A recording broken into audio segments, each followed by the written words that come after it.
Bonsoir à tous. À la une de ce journal, des robinets à sec depuis plusieurs semaines dans certains quartiers de la capitale économique du Cameroun. Des coupures prolongées d'eau qui engendrent d'importants désagréments dans des foyers où les populations sont contraintes de recourir à une eau de qualité douteuse issue des puits et des forages, s'exposant à des maladies hydriques. Et pour ne rien arranger, la Kamwata programme de nouvelles coupures d'eau pour la journée de jeudi, invoquant des coupures d'électricité à la station de production de Yato. Vous vivrez dans ce journal le calvaire indescriptible des Camerounais dans la capitale économique du Cameroun. Dans l'escale internationale, Alassane Dramane Ouattara réagit à l'acquittement définitif de Laurent Gbagbo et Charles Blé Goudé. Le président ivoirien affirme qu'ils peuvent rentrer dans leur pays quand ils le veulent.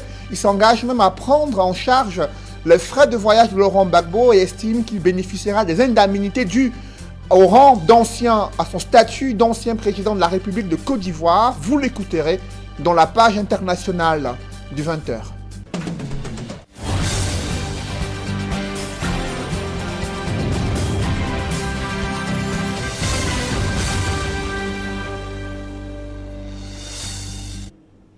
Merci de suivre cette édition complète de l'information sur Equinox Télévision. Dans la ville de Douala, il ne se passe pas un jour sans que les populations soient confrontées aux coupures d'eau.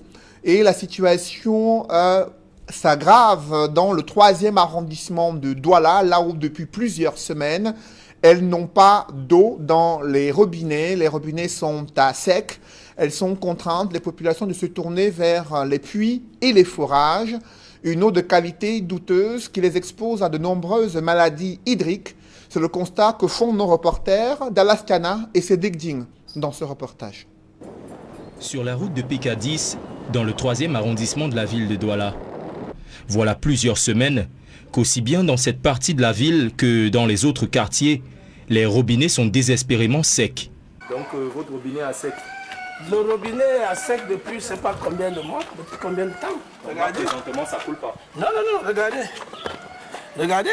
Monsieur Ella, comme beaucoup d'autres habitants dans la ville de Douala, sont contraints de boycotter les journées de travail pour privilégier la chasse aux précieux liquides. Ah monsieur, c'est pas facile dans ce quartier pour avoir une goutte d'eau. Hein? Je suis dehors depuis 7 heures. Je suis allé à Tradex, il y a un rang pas possible. Tous les forages de ce quartier sont inondés de gens. De ce pas, je sors puiser l'eau à 14. À PK 14 pour avoir de l'eau. Parfois, ce dernier est contraint de jouer au chat et à la souris avec les robinets de sa maison. L'eau revenant parfois à des heures incompréhensibles et surprenant la famille profondément endormie. Il n'y a pas d'eau dans ce quartier. On ne connaît même pas qui a l'eau ici. Au début, il y avait, pour avoir de l'eau, l'eau arrivait souvent à 1h du matin. À 1h, entre 1h, 3h, si vous ratez, vous attendez 1 semaine, 2 semaines. Mais présentement, pour avoir de l'eau, si vous n'avez pas un vieux véhicule, pour aller chercher l'eau, pour faire le tour de Douala et avoir de l'eau, tout ce quartier, nous sommes privés d'eau. Nous sommes privés d'eau. Que le gouvernement fasse quelque chose pour qu'on ait de l'eau. C'est pas, on est tous les jours, vous êtes obligés d'aller à près de 10-15 km pour avoir de l'eau.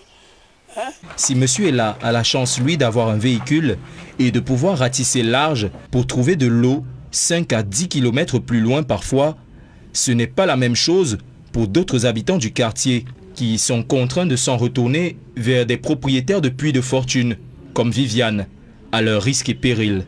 Et quand ça descend en bas là, tu vois le bord là. L'eau là est jaune, c'est très sale. Quand tout le monde puise et tout ça, c'est sale. Moi j'ai le puits. Nous on utilise le puits pour préparer avec, pour laver les habits et pour se laver. C'est vraiment difficile ici dans notre quartier. Donc pour le problème d'eau, presque tout le quartier puise l'eau ici. Parfois ça emballe chez mon frère. Même si ce n'est pas de bonne qualité, on n'a pas le choix. On va faire, est-ce que tu peux rester sans boire de l'eau? On est obligé de boire ces eaux-là, franchement, qu'on mette de l'eau de temps en temps. Parce qu'on ne peut pas passer 1 semaine sans eau et on vit comme ça. Parce que même les maladies, les typhoïdes, là, nous sommes parfois atteints de ça ici. Les enfants souffrent de ça, nous-mêmes nous souffrons de ça. À PK10 comme ailleurs dans la ville de Douala, la quête de l'eau s'est transformée en véritable ruée vers l'or. Tous les habitants ont donc les yeux tournés vers le ministre de l'Eau et de l'Énergie en visite de travail dans la capitale économique, espérant que leurs prières seront entendues. Une visite qui pourrait intervenir en fin de semaine en attendant un programme officiel. Néanmoins, le manque d'eau va se faire ressentir dans presque toute la ville de Douala demain, jeudi 8 avril 2021. Au moins 18 quartiers de la ville sont concernés par une coupure d'eau. La Kamwata se justifie en pointant du doigt une coupure programmée d'énergie électrique à la station de production de Yato. Selon un communiqué, la desserte en eau sera rétablie dans ces différents quartiers dès le retour normal de l'énergie électrique à la station de production de Yato. Parmi les quartiers où il y aura un manque d'eau demain, il y a Bonanjo, quartier administratif, Bonapriso, Aqua, centre des affaires, Bali, la zone industrielle de Bassa, Dakar, Cité-Sic ou encore Bonamoussadi. La Kamwata promet que des camions-citernes procéderont à la distribution de l'eau dans les quartiers les plus affectés. Elle présente ses excuses pour ces désagréments. Et en l'absence d'eau coulante, comment les populations vont-elles respecter les mesures barrières en cette période de Covid-19, période de crise sanitaire? La situation est difficile dans le 4e arrondissement de Douala, là où il y a une insouciance malgré la progression de la pandémie. Autorités administratives locales multiplient pourtant les descentes dans les marchés et autres espaces publics afin de conscientiser les populations sur la nécessité et l'enjeu du respect des mesures barrières et du respect des règles d'hygiène de base. Reportage Robert Moukoubé et Nadine Yambou. La maladie est dehors.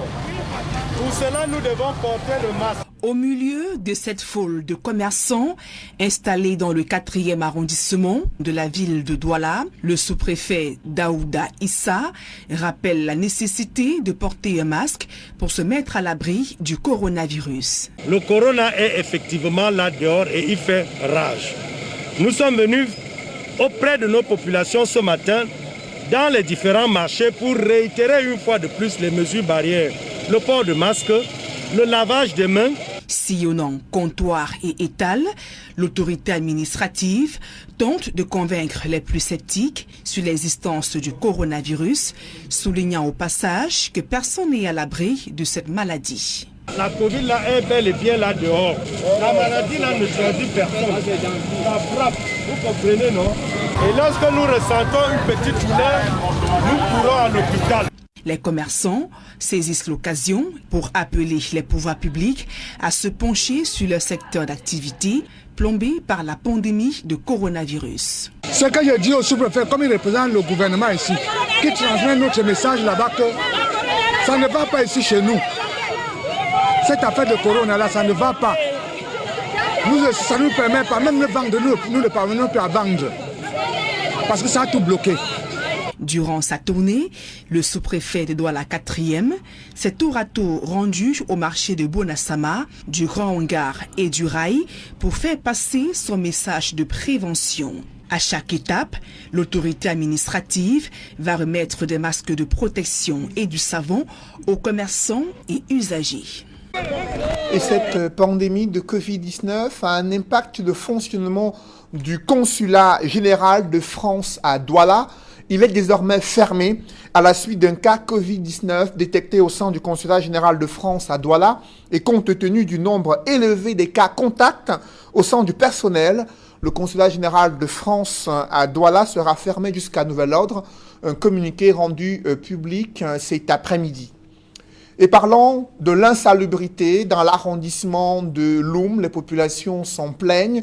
La situation prend de l'ampleur et la municipalité est accusée de manquer de moyens importants pour faire face à cette insalubrité et réduire les risques de maladies qui se dessinent dans cet arrondissement situé dans le département du Mungo. Reportage Jacquino Molan et Isabelle Carole Zoupet.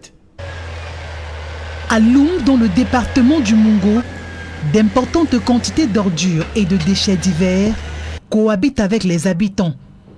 La santé de ces derniers est désormais fragilisée à cause de cet environnement insalubre.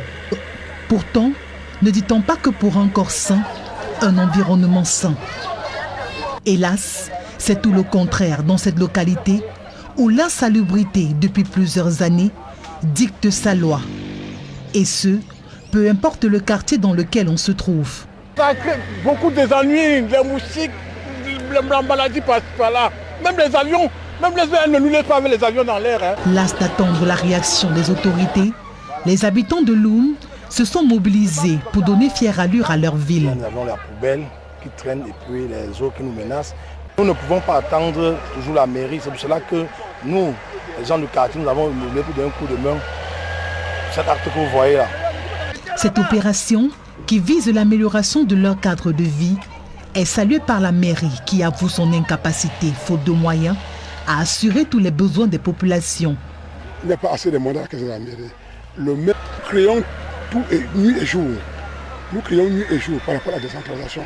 C'est sur le papier, mais on ne pratique pas vraiment la décentralisation sur le terrain. De telles actions devraient être dupliquées dans plusieurs autres villes du pays où l'insalubrité a également fait son lit. Un chiffre inquiétant dans ce journal, 75% du bois issu des forêts camerounaises sont vendus illégalement selon les opérateurs de la filière.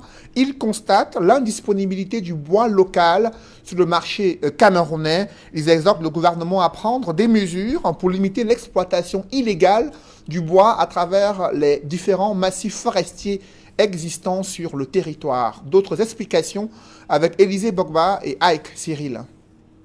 D'importantes quantités de bois sortent des forêts camerounaises. Mais paradoxalement, sur le marché local, ce bois est introuvable. Nous ne trouvons pas ce bois sur le marché parce que la plupart de nos fournisseurs sont des personnes qui font dans l'illégalité. Nous appelons ça très souvent le bois sauvage.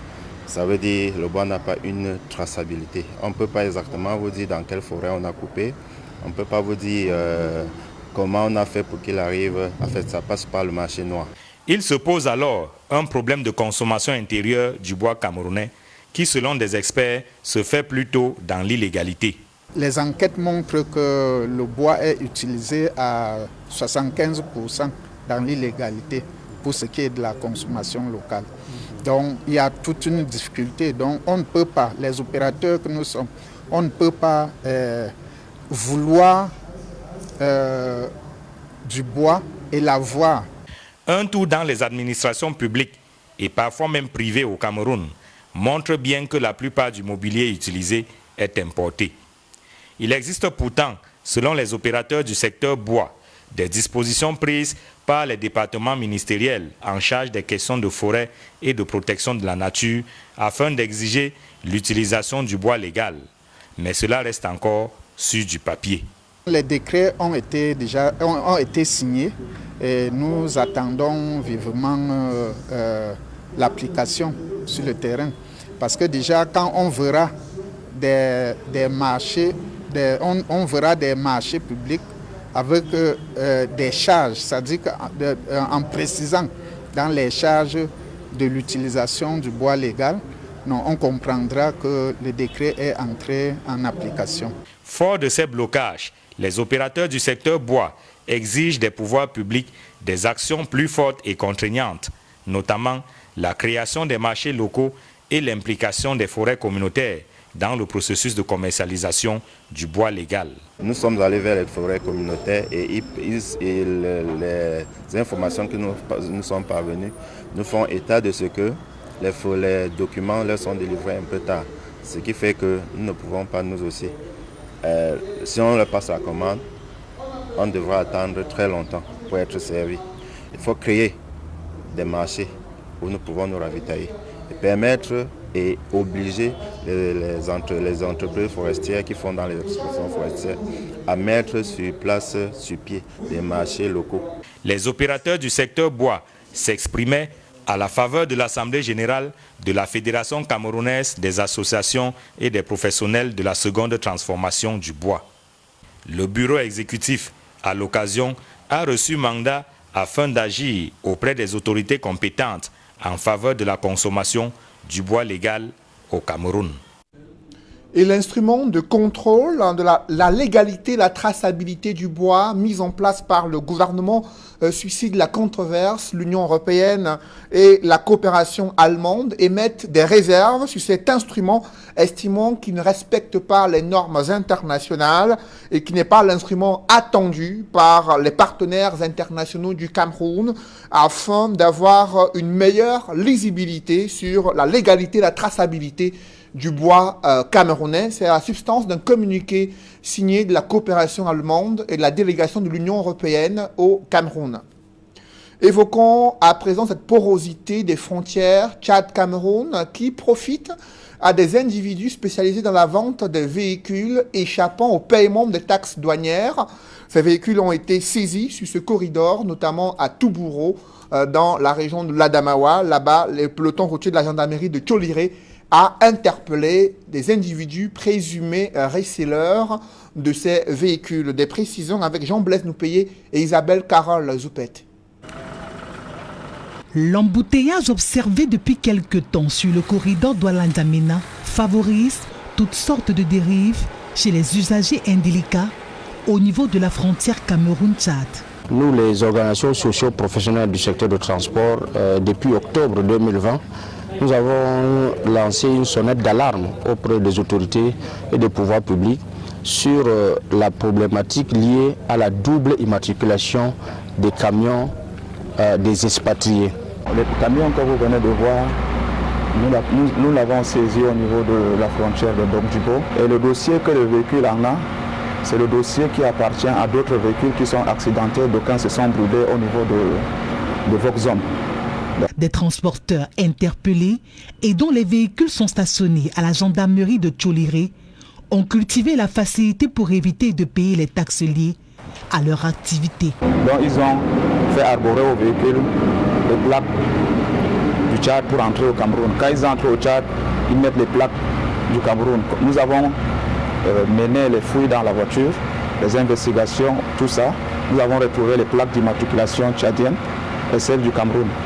Cette nouvelle pratique, implémentée par des transporteurs véreux des deux pays, cause un énorme manque à gagner sur l'économie du Tchad et du Cameroun. Ils jouent au faux jeu, c'est-à-dire ni l'impôt camerounais, ni l'impôt tchadien ne peut les interpeller ou bien ne peut leur mettre la main là-dessus. Par ailleurs, ceux des transporteurs qui sont à jour payent le prix de l'indélicatesse causée par leurs collègues. Tout ceci interpelle désormais une vigilance accrue des forces de maintien de l'ordre et de la douane. Certains gestionnaires des fonds Covid-19 auraient perdu le sommeil et pour cause, l'audit des 10 fonds a révélé des cas de malversation financière selon le rapport de la Chambre des comptes de la Cour suprême. À cet égard, une enquête judiciaire a été prescrite contre les auteurs, les co-auteurs et complices de ces malversations financières. C'est une instruction du chef de l'État adressée au ministre de la Justice dans une lettre signée du secrétaire général de la présidence de la République. Dans le reste de l'actualité, à Buea, des tensions vives sont déjà observées à cause des litiges fonciers des populations qui se réclament propriétaires des terres appartenant à l'État selon la CONAC. Un bras de fer qui risque d'embraser la situation, la cohésion sociale dans cette partie du Cameroun, selon des avocats qui défendent la cause des populations dans ce bras de fer. Des précisions avec Derek Diator et Gladys Sidier. La question des litiges fonciers dans la région du Sud-Ouest divise autorités et population. Au milieu de cette guerre, la CONAC entre en jeu et donne jusqu'au 9 avril 2021 à tous les occupants des terres relevant du domaine de l'État dans le département du Fako pour présenter des pièces justificatives. Titre foncier permis de bâtir, entre autres. Selon la CONAC, il n'existe pas moins de 14 sites dans la ville de Buea, propriété de l'État, sur lesquels les populations se sont illégalement installées. Faux, retorque cet avocat qui défend depuis plusieurs mois la cause des autochtones. Maître Ikomi Kongi indique que depuis l'époque coloniale, les communautés villageoises propriétaires des terres querellées percevaient des commissions des Britanniques qui les exploitaient. I can tell you that as far as 1959, the British government was paying rents to the Joint Council, Bakri Council of Victoria and Boya Council. They're paying rents over all the lands that were occupied by government. Selon lui, la démarche du gouvernement est biaisée. Maître Ikomi croit savoir que la meilleure option serait de procéder à une expropriation légale en indemnisant les populations au lieu de tenter de les chasser de leurs terres. Il craint une escalade des tensions. Because it will get to a point where our young Fako boys and girls will not have a place to build their houses, they'll not have a place to farm, and they'll be surrounded by strangers. La CONAC, qui s'est saisie du dossier, donne rendez-vous à toutes les parties prenantes dans cette affaire le 9 avril au Palais des Congrès de Yaoundé. Le génie militaire met son savoir-faire au service des causes sociales. Il est engagé dans des chantiers dans la cité capitale, notamment ceux de l'archidiocèse de Yaoundé. Le ministre de la Défense, Joseph Betty Assoma, s'est rendu dans ces lieux afin de toucher du doigt les travaux réalisés par le génie militaire. Compte rendu, Joël Essengue et Gizogo. Porté au nu, le génie militaire vient de voir certains de ces chantiers réalisés en faveur des civils, notamment de l'archidiocèse de Yaoundé, visités par le ministre de la Défense. Première halte de Joseph Betty Assoma, qui était accompagné par l'archevêque du diocèse de Yaoundé, Monseigneur Jean Barga, la paroisse Saint-Jean-Baptiste de Lezoa, laquelle abrite également l'aumônerie diocésaine Saint-Paul des Jeunes de Yaoundé. Là, c'est un bâtiment R+2 totalement rénové qui s'offre désormais aux fidèles. Et période pascale oblige, une salle du chemin de croix est en bonne place. On peut remarquer les 14 stations. Et c'est une salle de 200 mètres carrés de superficie. Plus loin, la deuxième escale a lieu au collège La Retraite, l'un des établissements confessionnels réputés du Cameroun, qui fait l'objet d'un agrandissement. Notre chantier est un bâtiment R+3. Il mesure 55 mètres de long. C'est un bâtiment qui sera composé de 20 salles de classe à raison de 5 par niveau. Quand il sera achevé, il pourra accueillir 1000 élèves à raison de 50 par salle de classe. Ce que le ministre de la Défense y a relevé, certes sur un ton badin, c'est le savoir-faire du génie militaire. Il y avait une entreprise civile, une structure civile avec laquelle vous êtes arrivé en militaire pour prendre le centre. Il y avait une entreprise qui avait déjà été sollicitée et qui avait fait un projet pour un bâtiment R+4. Nous ne sommes pas allés avec ce projet R+4 d'abord parce qu'un projet R+4 nécessite un ascenseur et deuxièmement nous avons trouvé que ça prenait un peu plus d'espace s'il fallait réaliser par la suite un gymnase. C'est la raison pour laquelle nous avons redessiné ce bâtiment. L'archidiocèse de Yaoundé n'en pense pas moins du moment qu'il se voit doté d'infrastructures modernes. Que ce soit pour l'église Saint-Jean-Baptiste de Lezoa, que ce soit le chantier en cours ici au collège de la Retraite. Notre appréciation est unanimement satisfaisante parce qu'il y a et la technicité, il y a la programmation, il y a même l'esthétique des ouvrages. En relevant qu'il y a là l'expression du lien armée-nation, le ministre de la Défense ne peut ignorer que les Camerounais vont en attendre davantage du génie militaire. Christian Cardinal Toumi sont prévus les 19 et 20 avril 2021 à Douala. À une dizaine de jours de ses obsèques, Monseigneur Samuel Cléda, archevêque métropolitain de Douala, exhorte les chrétiens catholiques à prier pour le repos de son âme. Malgré leur faible représentativité, les femmes parlementaires ont œuvré au sein de l'Assemblée nationale. À cette occasion, un vernissage a été organisé pour retracer le parcours de ces femmes depuis la création de cette auguste chambre. Joël Essengue et Gizogo. À l'Assemblée nationale, la marche des femmes au sein de cette institution depuis sa création a laissé des traces et est loin de disparaître de la mémoire collective. Pour perpétuer ce rôle majeur des femmes au Parlement, le président de l'Assemblée nationale a assisté au vernissage de l'exposition intitulée « La route du leadership féminin au Parlement » dans l'enceinte du Musée national à Yaoundé.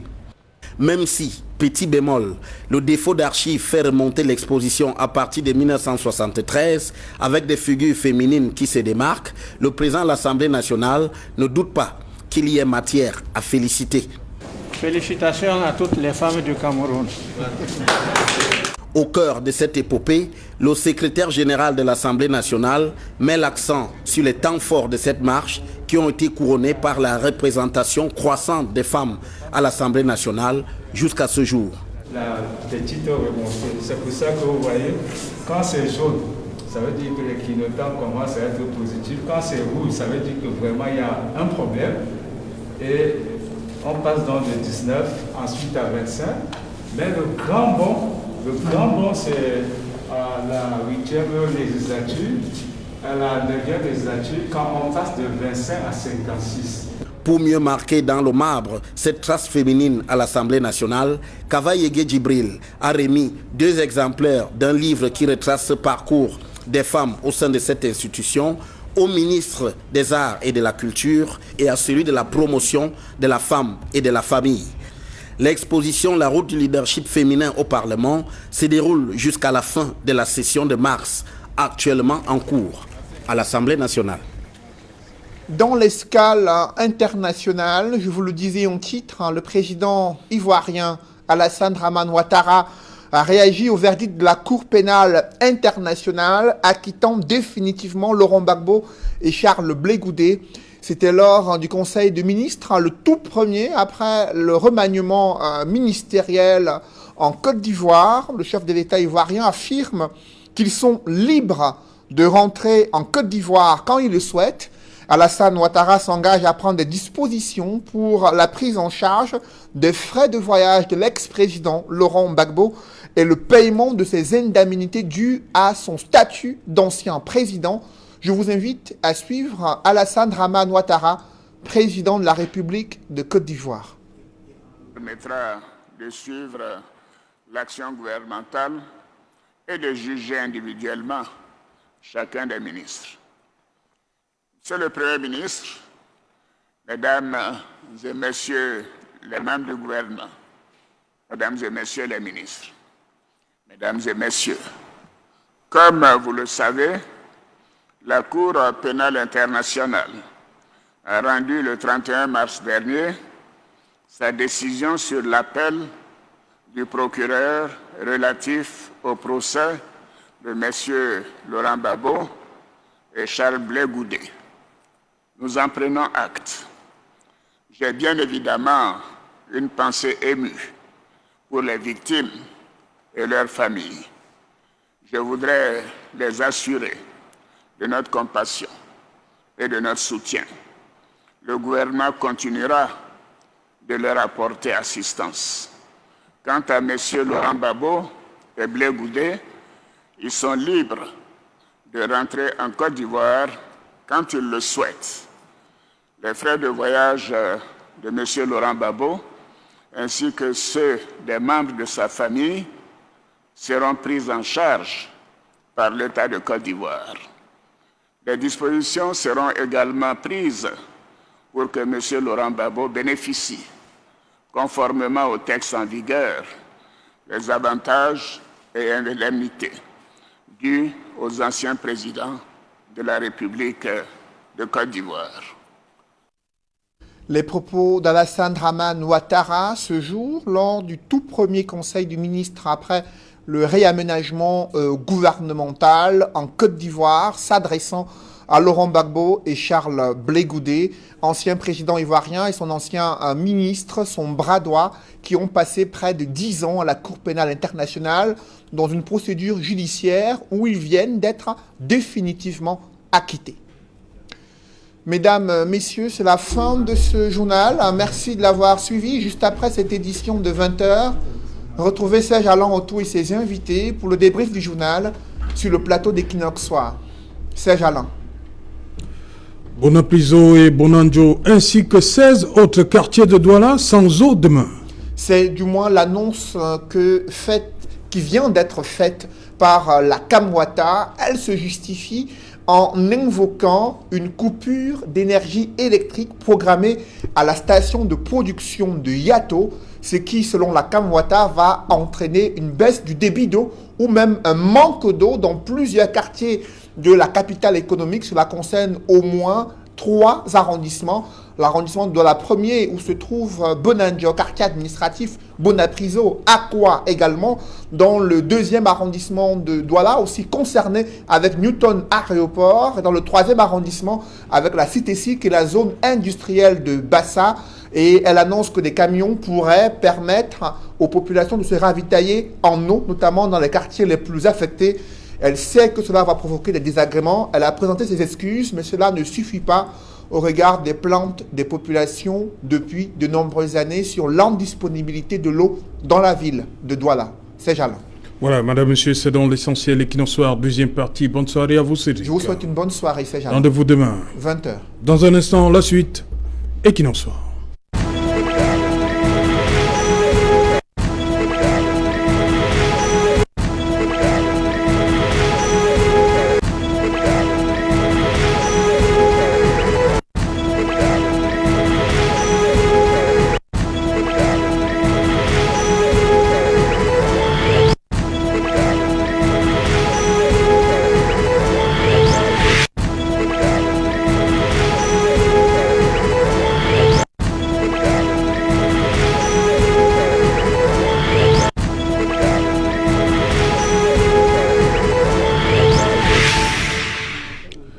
Retour sur le plateau Equinoxoir, deuxième partie, c'est le temps du débrief, toujours en compagnie de Martin Zan, Marido Queen, Mary Douala, Edmond Kuaté et Albert Domo Tchobin. Madame, monsieur, comme depuis quelques jours, nous prenons tout de suite la direction de Garoua où nous attend Bachir Wali. Il est Wakali Garoua. Il va nous expliquer à quoi ça renvoie. On m'a fait comprendre que c'est le Premier ministre de ce côté-là. Et vous savez, depuis la disparition du roi de Garoua, des questions se posent. Qui pour succéder à Alim Ayatou? Bonsoir Garoua, bonsoir Bachir Wali. Non, vous êtes là. Bonsoir Wali. Bonsoir Bachir Wali. Oui. Voilà, vous êtes, m'a-t-on dit, vous faites office de Premier ministre dans le gouvernement qui était mis en place par le Lamido Ayatou, Alim Ayatou, et le gouvernement, tous les ministres ont perdu leur portefeuille, mais vous êtes resté dans le gouvernement. Comment ça se passe? Comment les affaires courantes sont gérées depuis la disparition de Sa Majesté du Lamido Alim Ayatou? Comment ça se passe concrètement, Garoua? Justement, compte tenu de la tradition, en cas de vacances, c'est Wakili qui gère les affaires courantes. Donc, il n'est pas le Premier ministre, mais il est le vice. C'est lui qui représente le Lamido avec tout ce qu'il incarne, c'est-à-dire tout notable le représente sur son domaine. Le Wakili le représente sur tout ce qu'il incarne. Oui, bon, voilà. Comment les choses seront gérées? Qui peut prétendre succéder à Alim Ayatou? Tout prince est susceptible de poser sa candidature. Tous les princes? Tout le prince de Garoua est susceptible de poser sa candidature. Donc ce ne sont pas seulement... même les fils d'anciens Lamido peuvent prétendre? Exactement. Exactement. Ils ont le droit. Et ça va se passer quand, concrètement? Là, qui va convoquer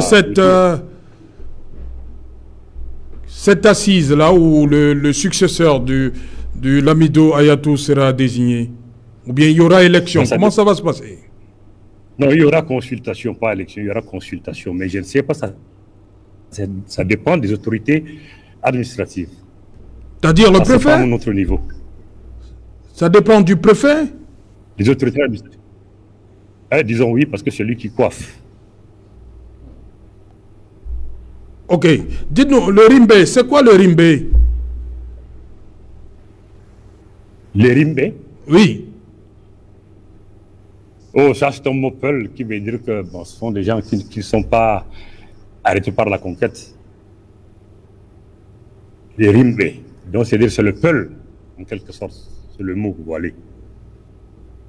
Mais qu'est-ce que vous avez fait aujourd'hui concrètement? Vous avez reçu des délégations qui continuent de présenter les condoléances à tout le peuple de Garoua endeuillé? Oui. Presque tout le Cameroun est venu, hein, de gauche à droite. Parce que c'était un monsieur très humble, c'était un monsieur qu'on doit respecter, considération. Et tout le monde est venu. Et jusqu'à présent, on est en train de recevoir les gens. Mais seulement demain matin à 7h, on va faire la prière finale. Maintenant, cependant qu'on reste pour accueillir d'autres gens qui seront en retard.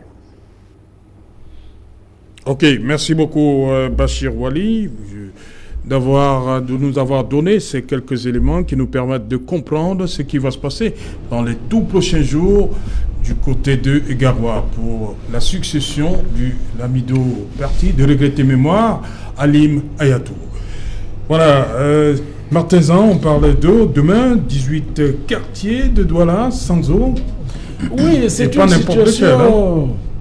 c'est une situation que le ministre Gaston Elundu Essumba avait déjà décriée, je crois, la semaine dernière, où il parlait de la production d'électricité. Et la société, la Camouate, semble aussi indiquer que c'est le manque d'électricité, les coupures intempestives d'électricité qui, n'est-ce pas, favorisent les coupures d'eau.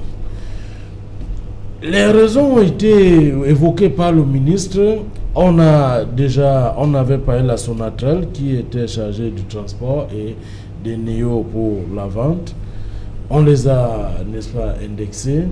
Il revient donc aussi à ces deux sociétés de se recalibrer afin de fournir en quantité suffisante l'électricité à Yato, à la station de production de Yato, pour que la ville de Douala soit, n'est-ce pas, qu'on mette à la disposition de la ville et des populations de Douala de l'eau potable.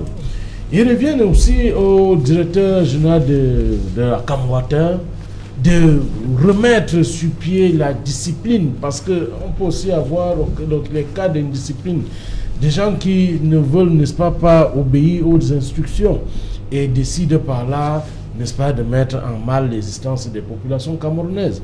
Nous sommes sans ignorer que le chef de l'État veille sur la santé des Camerounais, la sécurité des Camerounais, et fixe des objectifs et donne des orientations.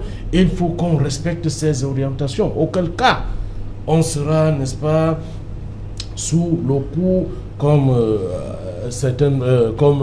un acte administratif qui a été pris contre ceux qui ont géré le Covid-19. Il ne faudrait pas que d'autres personnes soient impliquées dans d'autres domaines.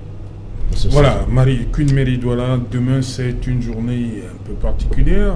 18 quartiers qui risquent de ne pas être... On risque de voir l'eau courante ne pas couler, mais ce n'est pas un phénomène nouveau à Douala. La coupure de l'électricité, la coupure de l'eau ne sont pas nouveaux au Cameroun. Je reviens à dire ceci. Je veux ma petite monnaie. Je veux mon vaccin. Je veux l'électricité. Non, on ne mélange pas tout là. Je veux l'eau. Oui. Alors, je m'arrête à je veux l'eau. Dans un pays normal, on doit anticiper sur la fourniture de l'eau. Il est inadmissible qu'en 2021, que nous soyons encore en train d'avoir un déficit d'eau dans une ville comme Douala. Une ville qui est un conglomérat, qui a toutes les entreprises qui produisent de l'argent. Qu'est-ce qui manque à l'État camerounais de mettre en place l'énergie solaire? L'énergie solaire pouvait alimenter les ménages et l'énergie industrielle alimenter les sociétés qui fournissent, qui prennent de l'énergie en grande quantité. Nous regardons aujourd'hui, nous-mêmes qui travaillons dans les réseaux, nous avons des sérieux problèmes avec les problèmes d'électricité. Nos entreprises sont obligées d'acheter du carburant pour alimenter les sites que nous alimentons tous les jours. Il est inadmissible qu'il y ait des programmes qui ont été mis en place, il y a des projets qui ont été mis en place. Je prends l'exemple de Lompanga. Qu'est-ce que Lompanga fournit? Pourquoi jusqu'à présent le barrage de Lompanga n'arrive pas à fournir assez d'énergie, est-ce qu'il est même fonctionnel? Parce qu'on ne parle même pas de ça. Regardons un peu le problème de Kamwata. Comment se fait-il qu'une société comme Kamwata ne peut pas anticiper sur les coupures d'électricité, sur les coupures même de l'eau? Ils doivent anticiper. Pourquoi est-ce qu'ils ne mettent... Ils ont informé la population. Ils informent. L'information ne suffit pas. Moi aussi, je peux informer. Kamwata devait anticiper par rapport à ces coupures. Pourquoi ne pas, c'est-à-dire acheter des générateurs? S'ils ne peuvent pas avoir de l'énergie industrielle, pourquoi ne pas mettre des générateurs en place? En cas de coupure d'électricité, fini par Eneo, que les générateurs prennent les relais. Ils peuvent le faire. Pourquoi est-ce qu'ils ne le font pas? Est-ce que ce sont les moyens qui manquent? Atanganakuna est en prison. Il était directeur de Kamwata. L'argent qu'il a pris, pourquoi est-ce qu'on ne peut pas prendre cet argent pour acheter des générateurs, pour alimenter les Camerounais? Il est inadmissible que les gens volent l'argent. Et on pack ça quelque part, on ne peut pas récupérer cet argent pour que ça aide les Camerounais. Dans un gouvernement normal, moi je dis que nous les Camerounais, nous souffrons parce que nous voulons souffrir. Ce pays, c'est un pays où si tu ne réclames pas ton droit, tu ne l'auras pas. Parce que l'État camerounais n'est pas un État, je ne sais même pas s'ils tiennent compte de leur population. Il y a le choléra. Il y a le choléra. Ceux qui réclament depuis l'ont obtenu ce qu'ils réclament. Non, écoutez. Il faut que la réclamation soit populaire. Elle ne doit pas seulement être individuelle. Il faut que les Camerounais... Moi, je prends l'exemple des gars qui sont à Bepanda. Quand on coupe l'électricité à Bepanda, tu les vois tous dehors. Ils disent que nous voulons l'électricité. Quelques heures après, ils sont alimentés. Je ne suis pas en train de faire l'appel à l'insurrection. Arrêtez, vous avez parlé. Vous aimez tout attribuer les mots aux gens. Écoute-moi ce que je suis en train de dire. C'est à cause de vous que le pays n'avance pas. Nous avons besoin de l'eau et de l'électricité. C'est la moindre des choses. Pour bien me faire 100 ans au pouvoir. Si nous donnons l'eau et l'électricité et l'école gratuite, vraiment nous n'avons même pas. Mais nous voulons... je ne sais pas de l'insurrection, c'est une réclamation. Vous savez parce que c'est que la réclamation et l'insurrection, c'est deux mots qui sont différents. Qui sont différents, c'est deux mots différents. Monsieur, laissez-moi aller au bout de mon propos. Je suis en train de dire ceci. Nous sommes dans un état répressif. Et quand on est dans un état répressif, la population aussi, laissez-moi parler, monsieur, il y a même quoi? La population aussi doit réclamer ses droits. Nous ne sommes pas... Nous sommes tous des Camerounais. Est-ce qu'on parlait de tout, on coupe l'eau là-bas? On ne peut pas couper l'eau. C'est le chef de l'État. C'est le chef de l'État. Qui a mis le chef d'État là-bas? C'est la population qui vote le chef de l'État. Oui. Et si lui il dort bien, il doit tout faire pour que nous qui sommes aussi en bas, que nous dormions aussi bien. C'est politique là. Et il fait ça et puis il n'y a pas l'eau depuis une semaine. Même à Makepe, il n'y a pas l'eau. Pourquoi est-ce qu'il n'y a pas l'eau à Makepe? Vous dites, ouais, c'est vous. Je dis que le ministre actuel, il ne fait pas son travail parce qu'il n'anticipe pas. Le ministre actuel de l'eau et de l'énergie, il n'anticipe pas. Il n'a pas encore fait mieux que celui qui est allé en prison, qui récupère l'argent que Atanganakuna a mis en prison, qui achète les générateurs pour anticiper par rapport aux coupures. Moi, je demande à la population camerounaise, réclamez vos droits. Personne ne viendra dans vos chambres, dans vos salons, pour vous donner la possibilité d'avoir de l'eau. Si vous ne réclamez pas de l'eau, c'est un droit fondamental. Parce que c'est ce que même la Constitution demande, que nous devons avoir l'eau, l'électricité, tout, un domicile. Donc il est inadmissible jusqu'à cette heure-ci, en 2021, qu'il n'y ait pas de l'eau et de l'électricité au Cameroun. Moi, j'interpelle tous les ingénieurs qui peuvent mettre en place le projet de l'énergie solaire au Cameroun. Ok. Maridou, le communiqué de la communauté de Kamwata dit que dès le retour à la normale de l'électricité demain, l'eau pourra revenir dans les foyers. Monsieur Alain Otto, oui. Je dis et je redis qu'on doit anticiper sur des coupures. Moi, je travaille dans le réseau. Dès qu'il y a coupure de l'eau, il y a un relais, le générateur prend le relais. Sinon, nous ne serions pas en train d'appeler ni de recevoir. Je souhaite que Kamwata fasse la même chose. Le Cameroun a les moyens pour mener des projets structurants. pour permettre tous les Camerounais d'être à l'aise. C'est déjà fait, le chef d'État. Si vous ne pouvez pas donner, vous savez ce que c'est que ne pas avoir de l'eau dans un pays ou bien dans un ménage. Vous avez des enfants qui partent aux toilettes pour quelques heures seulement, ce que ça fait. La maison peut puer. Combien de Camerounais peuvent s'acheter de l'eau de source pour pouvoir alimenter leur maison? Ne racontez pas n'importe quoi. Le prix du Cameroun est à 30 000 francs. Vous savez, combien de Camerounais peuvent s'offrir une bouteille d'eau comme ça? C'est 56 000. C'est 30 000. Et vous savez que le minéral est moins cher. Si on retire la taxe, c'est 30 000 qui va empocher dans sa poche. Il ne va pas empocher. Vous devez comprendre que le chef je suis en train de dire arrêtez de narguer les Camerounais. On les nargue pas. Arrêtez de narguer les Camerounais. Que l'argent que les détourneurs des fonds publics, des dés publics ont pris, qui remettent ça pour qu'on utilise ça pour le bien-être des Camerounais. Il faut établir les vérités, il faut que cela soit établi. Nous ne sommes pas là pour faire la politique. Maintenant, on parle de l'eau, c'est un fait concret. Toi-même, tu en souffres. Le ministre a donné des instructions à la Sonatrach et à Eniro la semaine dernière. Mettez en place l'énergie solaire. Madame, tous les pays du monde, vous payez des impôts pour que l'État a une planche à billets pour fabriquer de l'argent. C'est parce que les populations payent les impôts qu'on réussit à avoir l'énergie solaire. Vous croyez que ça se passe comment? Vous croyez qu'on achète l'argent qu'on détourne, ceux qui sont en prison depuis des années, ceux qui sont en prison depuis des années, qui ont détourné des milliards. Pensez-vous que 1 milliard, est-ce qu'un seul Camerounais peut finir 1 milliard en 5 ans? Merci. Je vous ai donné votre temps de parole. C'était pour équilibrer les choses. On n'avait pas eu assez de temps lors de la première partie. C'est pourquoi je vous ai laissé. Edmond Kouyaté. Voilà, Edmond Kouyaté, justement. Maridou a parlé de l'anticipation. Est-ce que ce problème de l'absence d'énergie venant de Ayato, c'est une raison qui, à vos yeux, tient? Du tout. Non, du tout. Je crois qu'il ne faut pas s'accrocher sur... il ne faut pas s'accrocher sur des petits éléments comme ça pour justifier l'incurie et l'incompétence. Oui. C'est assez irresponsable de la part de Camwater. Je dois rappeler que lorsqu'on souscrit à un contrat auprès de Camwater, c'est pour une fourniture d'eau constante et permanente. Oui. Mais je mets quiconque à défi. Même si on vous informe de ce que demain il peut arriver. Il peut y avoir des cas de force majeure. Oui. Mais je dis l'absence d'énergie ne devrait pas être un cas de force majeure. Il peut y avoir des cas de force majeure comme par exemple la destruction des installations, oui, ou alors un cas de catastrophe naturelle qui sabote n'est-ce pas, les installations. Là, c'est un cas de force majeure. Mais l'absence d'énergie, mais mon Dieu, c'est comme si les opérateurs de téléphonie vous disent par exemple aujourd'hui que vous ne pouvez plus avoir accès au réseau parce qu'il y a eu coupure d'énergie. Vous avez bien vu, si vous parcourez les pylônes, les zones d'installation des pylônes des opérateurs d'énergie, de téléphonie, vous verrez qu'il y a des groupes de relais, n'est-ce pas, pour pallier au manque d'énergie lorsqu'il y a coupure, n'est-ce pas, d'énergie.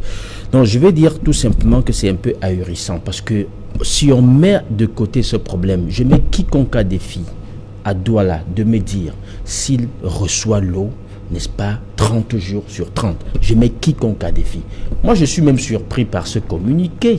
Parce que moi, j'ai jamais eu l'eau à Douala de manière permanente et de manière constante. Je ne l'ai jamais reçu. Je ne suis pas dans le quartier le plus reculé de Douala quand même. Je suis pas en périphérie, je suis au cœur de la ville. Et donc, si moi, je n'ai pas l'eau tous les jours, je ne veux pas savoir quel est le sort de ceux qui se retrouvent en périphérie. Je crois que c'est des gens qui ne reçoivent pas l'eau. Et même, quand vous recevez de l'eau, parfois la qualité est très mauvaise. Vous savez pourquoi? Parce que dites-vous bien, les installations de Camwater datent des années d'indépendance, c'est-à-dire 40 ans. Donc vous avez des tuyaux, à l'époque, c'était pas du PVC comme en ce moment, c'était des tuyaux galvanisés. Et donc, avec le temps, il y a une sédimentation des grosses particules dans les tuyaux qui font en sorte qu'il y a des dépôts, et lorsqu'il y a coupure d'eau, et on renvoie l'eau avec une forte pression, ça balaie ces particules-là, et c'est ça que vous recevez dans vos robinets à la maison. Pourquoi est-ce que Camwater ne peut pas penser, n'est-ce pas, à faire des installations nouvelles, cette fois-ci avec, n'est-ce pas, des équipements assez appropriés? Parce que je dis bien en 1960, quand on installait, dans les années 60-70, quand on faisait les installations, à l'époque c'était SNEC, quand on faisait ces installations, c'était avec des tuyaux en acier galva. Tout le monde sait comment ça retient des particules. Ce sont les PVC qui laissent circuler tout parce que c'est glissant. Et aujourd'hui, il y a des PVC assez spécialisés pour ne pas retenir des particules. Camwater ne le fait pas. Et donc, je vais dire que c'est quand même assez curieux que Camwater justifie, n'est-ce pas, cette incongruité-là, justifie son incurie par un problème programmer de l'énergie à la station de production de Yato. Non, je trouve ça assez léger, c'est assez désinvolte de la part de Camwater.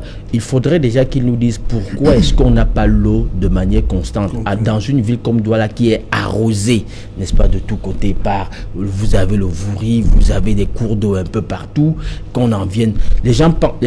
Certains Camerounais pensent même souvent que lorsque l'eau part de la station de traitement, c'est déjà sale. Non.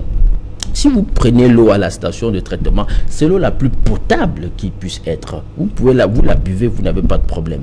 Mais seulement lorsque ça circule dans ces canaux-là, qui ont été installés il y a de cela 40 ans, 30-40 ans, ça fait qu'il y a des dépôts, il y a eu des sédimentations qui se sont formées. Donc, j'ai dit qu'Amwata ne peut pas justifier cette coupure-là.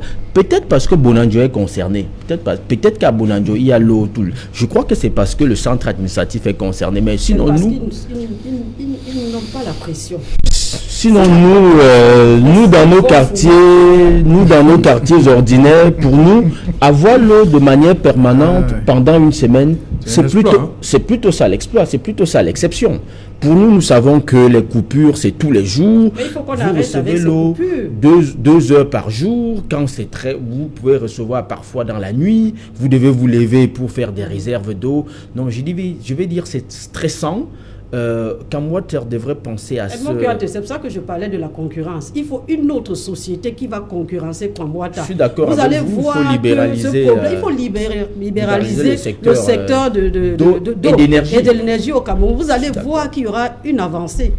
Parce qu'il y a de la stagnation et que les gens ne réfléchissent pas pour l'amélioration des conditions, pour l'amélioration des conditions de vie des Camerounais. Albin Domo-Tobin, la situation à Tchan, vous connaissez les coupures là-bas 30 jours sur 30, ça coule sans problème. Je comprends la colère d'Edmond et celle de Maridou encore plus. Et je crois qu'elle a été la plus virulente sur cette question. Il y a des raisons à cela. Oui, également, bien sûr, puisque l'eau, c'est la vie. Je demande s'il est en colère aussi. Est-ce qu'il est en colère? Il ne se réjouit pas non plus parce que... Non, je ne le dirais pas. Il doit se laver tous les jours.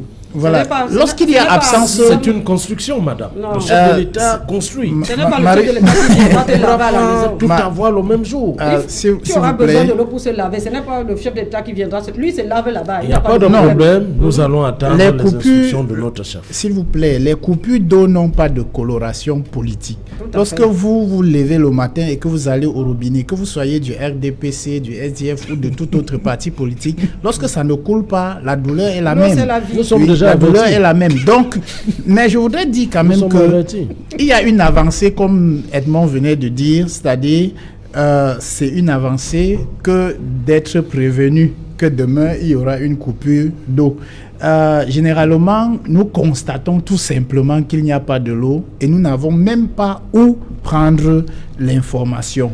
Donc, à Tchan, par exemple, puisqu'il faut que je parle de Tchan aussi, nous souffrons de cette pénurie et je souscris totalement à la proposition de Maridou, c'est-à-dire pourquoi ne pas prendre les dispositions pour que le relais en fourniture d'énergie électrique puisse se faire et que, puisque finalement ça me donne le sentiment que Camwater veut utiliser Eneo comme fusible pour pallier, comme un bon bouc émissaire pour pallier à ses propres insuffisances. Le ministre Gaston Elundu Essomba l'avait déjà évoqué la semaine dernière. Déjà la fourniture d'électricité. Le ministre a décrié la situation et a cité deux entreprises, Sonatrach et Eneo. Maintenant, Quand moi te dis, si je n'arrive pas à fournir la population, si je n'arrive pas à fournir de l'eau la journée de demain, la population, seulement pour la journée de demain, c'est parce que Eneo et la Sonatel ne me fournissent pas, non pas fourni. Monsieur Zan, hier dans la ville de Douala, il y a toujours eu des quartiers qui n'avaient pas l'eau, sauf qu'il n'y avait pas un communiqué là-dessus. Il y a des quartiers qui n'avaient pas l'eau. On a vu le reportage à PK10. Je ne peux pas le dire parce que même dans la journée d'aujourd'hui, nous avons connu également des coupures. Donc le fait d'annoncer, moi j'ai pensé qu'il s'agit tout simplement d'utiliser la Eneo comme bouc émissaire pour parler d'une situation que les Camerounais vivent au quotidien et dans toutes les villes. Je crois que le débat n'est pas sur Eneo parce que c'est aussi une catastrophe entrepreneuriale, c'est cette autre structure. Donc, oui, Martin Zan, voilà une coupure demain, alors qu'il y a les mesures barrières qu'il faut respecter. Comment on va faire demain? Les mesures barrières, on demande de laver les mains. Nous avons le liquide hydroalcoolique, celui-là n'est pas fini au marché ou dans les pharmacies. Vous avez donné les moyens aux Camerounais. Madame, toutes les populations ont ces liquides. Toutes les populations. Vous avez volé l'argent de la Covid. Vous avez volé l'argent de la Covid. Allez au marché ici à Bonanza, je suis là-bas tous les jours. Même le cash-né, vous n'avez pas pu offrir. C'est vrai que vous avez fait appel à l'insurrection. Vous n'avez pas pu offrir un gel alcoolique au Bayamsé là. Vous êtes la seule. Arrêtez avec votre propagande. À avoir appelé les gars de Bepanda à se rebeller. Ça, c'est ce que tu dis. Mais bon, maintenant, laissez-moi parler du chef d'État. Le chef d'État. Je vous ai dit que le chef de l'État a l'eau chez lui. Que si vous ne pouvez pas laver les mains, il y a le liquide hydroalcoolique. Respectons les mesures barrières. Nous avons les masques, les cache-nez. Nous n'allons pas seulement mourir pour demain, madame. Voyez-vous. La société fait des efforts, la Camwater a communiqué et vous a dit, voilà le problème, s'il n'y a pas de l'eau demain, voilà, je n'ai pas la fourniture en électricité. Alors, dès que cela est rétabli, les populations camerounaises auront de l'eau très potable, plus potable même que l'eau minérale. Non. Voilà. Ça, c'est du clientélisme, c'est ce que vous faites. Madame, il faut comprendre que le chef de l'État se soucie. Arrêtez un peu de parler du chef de l'État quand on parle des vraies choses. On vous parle de l'eau. On vous a dit que le chef de l'État a un problème d'eau. Essayez de couper l'eau là-bas, vous savez personne ne parle ici. C'est le chef d'État qui parle à l'intérieur du Cameroun et à l'extérieur du Cameroun et pour tous les Camerounais. En parlant du chef de l'État, il a demandé qu'on enquête sur les fonds de la Covid. Oui, j'espère qu'il va nous donner les résultats parce qu'on a déjà vu plusieurs enquêtes. On a déjà vu plusieurs enquêtes qui n'ont abouti à rien. Contre la corruption. Nous, on attend alors les résultats de cette enquête. On attend les résultats de l'enquête de la Covid. Et on veut voir tous ceux qui sont impliqués là-bas en Kondengui. On ne veut voir tous ces gens-là en Kondengui. Tous ceux qui vont. Le chef d'État a toujours fait ce qu'il dit. C'est la seule personne qui reste constante dans ce pays. Le chef de l'État a donné des instructions et on aura des fruits de ces instructions. Déjà, les enquêtes sont déjà lancées. Il a, n'est-ce pas, adressé n'est-ce pas, une correspondance. Attendez, il a adressé une correspondance via, n'est-ce pas, le ministre secrétaire général de service de la présidence au ministre de la Justice d'ouvrir une enquête. Nous attendons maintenant la police judiciaire qui est gérée de main d'un grand maître, Martin Barangele. Les éléments de la police judiciaire vont maintenant investiguer avec toutes les institutions qui peuvent, n'est-ce pas, concourir à faire jaillir la vérité. Et le chef de l'État aura donc, n'est-ce pas, le retour de ces enquêtes et les responsabilités seront établies. Je vous dis, madame, c'est la seule personne qui, dans ce pays, dit et fait. Merci. Et nous avons Merci. On est arrivé au terme de cette édition. Merci Edmond Kouyaté. Je vous vois souriant là. Ouais, c'est parce que je suis un peu amusé. Je suis beaucoup amusé d'ailleurs. Les propos un peu goguenards de Martin Zan, sur fond propagandiste d'ailleurs. Mais je voudrais dire que les questions de, je vais dire, d'eau, d'électricité. On parlait d'ailleurs de denrées alimentaires. Il faut savoir que c'est des questions tellement sensibles dans une société que si on y prend garde, ça peut exploser facilement. Merci Albert Ndomon. Merci Serge Alain pour l'invitation. Voilà, merci. Queen Mary, Maridou, merci également. Merci Saint-Jean-Lair autour. Votre quartier est concerné aussi pour demain? Oui. Notre quartier aussi est concerné. Moi, je voudrais donc interpeller le président de la République qui fouette tous ceux qui empêchent que les conditions de vie des Camerounais s'améliorent. Vous voulez un président fouettard? Oui, il faut un président qui fouette tous les ministres là, qui n'arrivent pas à faire leur travail comme il se doit. Parce qu'il est inadmissible qu'un ministre de l'eau et de l'énergie ne puisse pas anticiper sur les coupures de l'eau en 2021. Qu'il mette en place, c'est-à-dire des pratiques ou des projets qui vont permettre aux Camerounais de vivre dans la quiétude. Martin Zan, merci d'être passé. Oui, merci Saint-Jean autour. Nous avons fait un très bon débat ce soir. Merci encore. Voilà, merci madame, monsieur. Nous sommes arrivés au terme de cette édition Equinox Soir. Rendez-vous demain lorsqu'il sera 19h. Bonsoir Bantoum 3, marché des choux.